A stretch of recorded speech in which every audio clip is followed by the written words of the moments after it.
So, welcome to Crusader Kings 3. It's been quite some time since I played this, a couple of years. I've been kind of holding out on some of the content, but All Under Heaven convinced me I think it's time to try this game again. Try and give it a fair shot, learn how to play it, and see what I can do. So yeah, welcome to Crusader Kings 3, All Under Heaven, with someone who has not played a proper game of CK3 in a long freaking time. If you're new here, make sure to subscribe, turn on notifications, do all this sort of good stuff. If you have nice, constructive feedback, drop it in the comments below. Negative feedback, backseat gaming, and just pure bullying will be deleted and not mentioned without a further question. So, with that being said, let us begin. I hate that I even have to say that, but that's the nature of comment sections these days. But yeah, let's go ahead and drop into a new video. Or a new video? Well, this is a new video, but a new game. Start tutorial as this Chinese bureaucracy. China is in the new All Under Heaven DLC, a major expansion to Crusader Kings 3, which is out now for $39 or $29.99. Or as part of Chapter 4, the yearly season pass, for $43.99.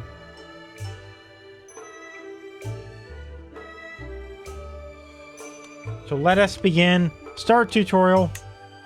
I don't know how to say this name, so I'm just not going to say it until I've heard someone else say it. So if I don't hear someone else say it in the tutorial, then I guess I just won't say it, you know? I'll just say it's China.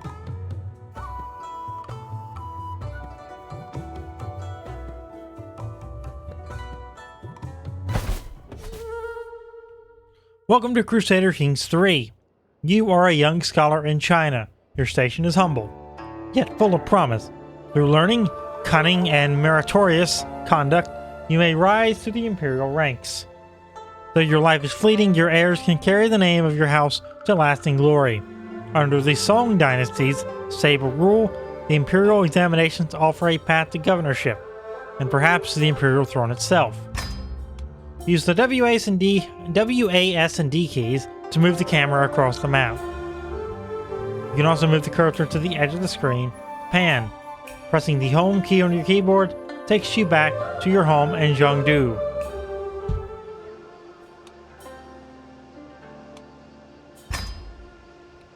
To zoom in and out on the map, use the scroll wheel. Fully zoomed in, you'll see the details map. Fully zoomed out, or zoomed out a little, you will be looking at the political map. Lastly, zooming all the way out shows the paper map, which looks pretty cool. Wow, that's a nice looking paper map. Key terms are highlighted with blue highlighted text. This means, let's go ahead and do that. You can hover over your cursor over the words to open an informative tooltip. These tooltips may also have highlighted keywords which can also be hovered. It takes a couple of seconds for a tooltip to lock in for mouse servers. Nested tooltips are one of my favorite things in strategy games now. I can't play one without them, and I'm glad most of the new agents do have them. Place your cursor over this highlighted text to open the tooltip. This information is here for you, whether you're unsure about a game concept. You can even move your cursor into this tooltip for even more useful information. Neat! Good job.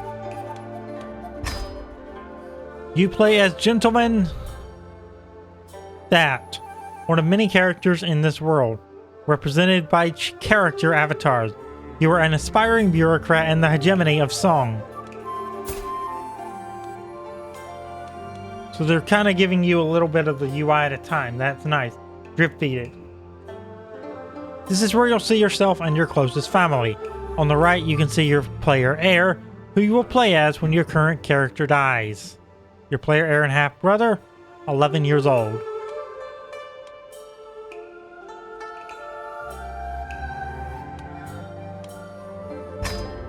These are your character's traits. As you can see, he is ambitious, compassionate, and gregarious. Gregarious, interesting. Diplomacy +2, influence +0.1 per month, attraction opinion +5. This character enjoys spending time with other people. Can't relate. Compassionate, +2 diplomacy, -2 intrigue. Virtuous to Daozu. +10, 1 piety a month. Zealot, vassal opinion, +10. Both merciful and sympathetic, this character is warm-hearted. And ambitious, this character knows what they want, and they're not afraid to try and get it. We get 1 of every stat. Diplomacy, martial stewardship, intrigue, learning, and prowess, but we also get easily stressed. Characters also have skills. A specific set of skills. Let's take a look at them. The 5 main skills that define your character's abilities are diplomacy, martial, stewardship, intrigue, and learning. Skills can change throughout the course of the game based on your action. This is your house. House Qin. Or House Chen. House Qin? House Chen? I don't know. A family of Chinese nobles. As the head of your house, you are expected to lead members of your house to success within the Chinese government. Your house is small, but will grow over time as children are born into it. This area displays your realm, or put simply, the land and resources you control. As you are but a humble gentleman, you are without land, meaning your realm is limited. To acquire land, you can seek to become a governor. More on that later. You hold a single title. Title represents ownership of land. Your only title, the family, grants you ownership of your family's private estate. We will return to this estate soon. So this is very different than starting as a developed nation in the other part of the game, which you kind of get land and you work with it. You build, looks like you build from the bottom up, which is interesting and maybe a better playstyle for me. We'll find out. When you rule over a province as a governor, there will also appear as a title in this area. In this section, you can see a variety of other characters that you have a connection with. This includes your family, anyone you have a special relationship with, or your courtiers and their subjects. It's usually a good idea to have a spouse. They'll assist you in ruling your realm and will help you ensure the future of your dynasty. Right now, you're married, or you're unmarried, I mean, and so why don't we do something about that? Chinese 11th century tinder. Let's go. Look at all these potential mates. Ability, their skills will be added to yours. So if we can get... I mean, we have terrible martial skills. Oh, it literally says terrible. Okay. And we also have terrible intrigue skills. Now we have good diplomacy skills. We have poor stewardship skills. We have good learning skills. Our government efficiency is -38%. Because our intrigue is and our martial is so low.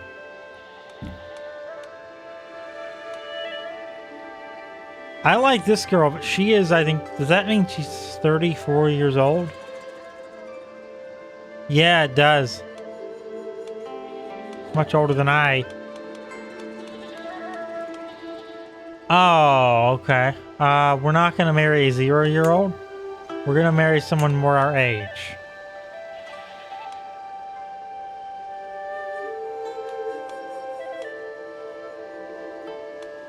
Ming Day has excellent martial. I think it's out of 20. I would imagine that it's out of 20. Would I be wrong on that? Either 20 or 25?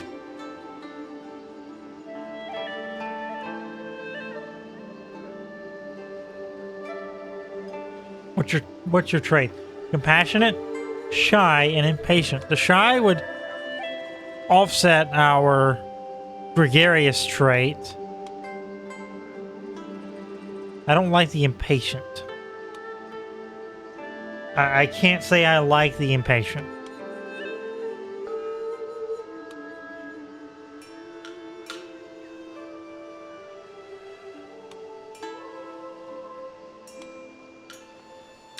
They're also a lowborn, which if you see on this tooltip, a lowborn is a commoner or not a member of a noble dynasty. They can, however, still be powerful rulers of theocracies and republic. If a commoner becomes landed, they immediately become nobles and found their own dynasties. Except in republics and theocracies, which are largely run by commoners.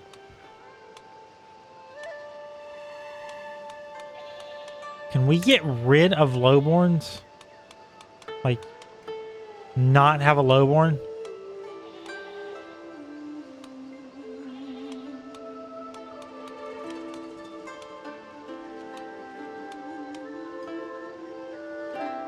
Looking for someone with martial and intrigue. So this lady might be good. She's a little bit older, 27 years old. Let's see what we can find in our age range.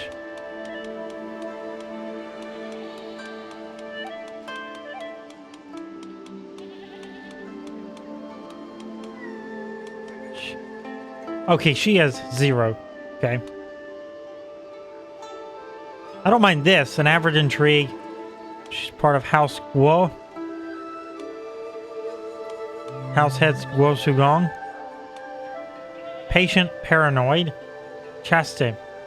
Dislikes intimate contact. Avoiding the temptations of the flesh. Okay, so she won't have sex to make a baby. Which is in the way they're describing what we need to do, which is forward our dynasty. That's probably not a good trait to have. Brave, arbitrary, and gregarious.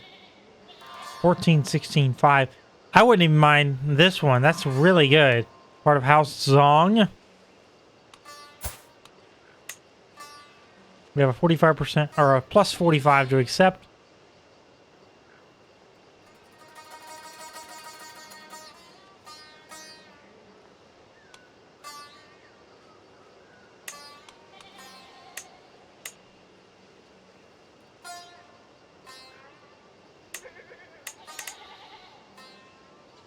So we can do a grand wedding, which toggles that promise. Promise to organize a grand wedding, making the marriage offer more likely to be accepted. We're not going to do that for the purposes of the tutorial.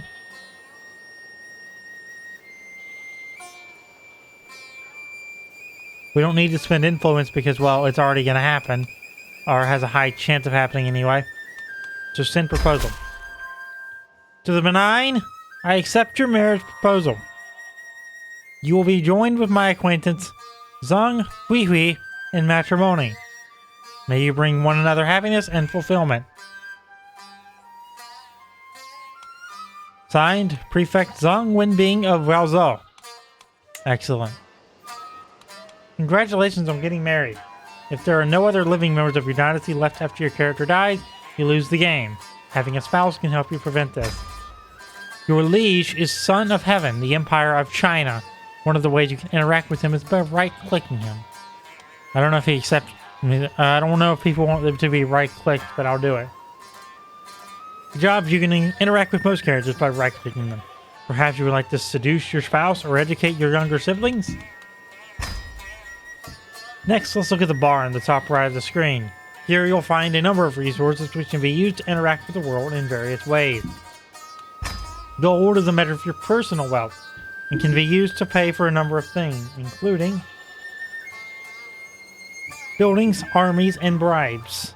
Generally speaking, having a good stewardship skill will help in your gold-making endeavors. What is our stewardship skill? Great, poor. Prestige represents your personal glory and renown. As you gain prestige, you will also increase your level of fame. As a resource, what is level of fame? Measures their general reputation and how well perceived they are by anyone. Okay. Levels are disgraced, established, distinguished, illustrious, exalted among men, and legendary figure. As a resource, prestige can be spent to make secular decisions within your realm. A high diplomacy will help you earn more prestige. What's our diplomacy? It's good. It's 15 out of a possible, I think 20. Our base is 5, so that means it's even better. Piety, or piety, is a resource that represents how virtuous your character is. Your level of devotion also increases with your accrued piety. Focusing on learning might be a good idea for a particularly devoted character. Influence is your ability to make others listen to you, to what you say. When you earn influence, your level of influence increases. As a resource, influence is mainly spent to promote your desired candidate to become governor of a province. Renown, it represents how influential your dynasty is and can be spent on decisions that will help you shape your family's future. Renown is tied to your level of splendor, which is an overall measure of how famous your dynasty is. Our level of splendor right now is base origins. Children are born with 0 prestige. Marrying into this dynasty gives minus 100 prestige. Ooh, marriage has a weakness. Rulers get a maximum of +5 long reign opinion. Ruled over, basically, long reign doesn't need me to read it. It's if you read there, it says if you've ruled for a long period of time. At the head of your house, you have an estate. This is your private seat of power, and any investment you make into it will be with you for the entirety of the game. It is located in Jiangdu and will remain here even if you become governor elsewhere. Oh, I like this. This is kind of neat. The benefits you receive from your estate come from estate building. So let's construct one now. So we have the modest rice field, we have the tea garden, the mulberry copse, the ancestral shrine, the pagoda, the barracks, the sentry tower, the garden, stables, workshop, storage barn and pastures, and ancestral gate. We can construct anything. It wants us to do anything that increases our gold income, which will be nice because it's only 0.7 per month. So we're going to do the modest rice field. Can we preview that? Okay. A level 1 modest rice field. Get 6 levels up to an enormous rice field. Construction is underway. Good. You may have noticed that you were limited in how many slots you can construct buildings in. To make room for more buildings, you essentially have to upgrade your central manor building. It has 5 levels. You also have internal upgrades, private study room, internal upgrade. Okay, internal upgrade. High internal upgrades. Oh, you get multiple pages. Okay, you get up to 6 for now. All estate buildings can be upgraded in your manor is no exception. Importantly, upgrading your manor gives you slots for more estate building. Upgrading your manor is fairly expensive, so let's not do it now. We don't even have the money to do it now. Let's leave your estate for now. You must first close your manor, then close the estate window. We start with a level 2 manor, a level 1 market, a level 1 herbal hall, and a soon-to-be level 1 modest rice field. As previously mentioned, your estate is your own private property. It will follow you to eventually start playing as your player heir. While you may eventually become the governor of a rich province, any investments here made there belong to the state. As such, spending the gold you earn to improve your estate is a good idea. As nice as it would be, you should not spend your entire life in your estate. As an official, you are expected to prove your merit and climb the rank, becoming a governor and possibly even a minister. This is your current merit rank. Your merit rank measures your worthiness and standing in the imperial bureaucracy. The lowliest rank is 9th, and the most meritorious, is 1st. At this point, you've not proven yourself at all, so you have no merit rank and are not eligible to become a governor. Let's increase our merit rank next time. That's going to do it for today. If you enjoyed this episode, make sure to drop a like on it, subscribe, turn on notifications, and I'll see you next time for something more in Crusader Kings 3. Thanks for watching.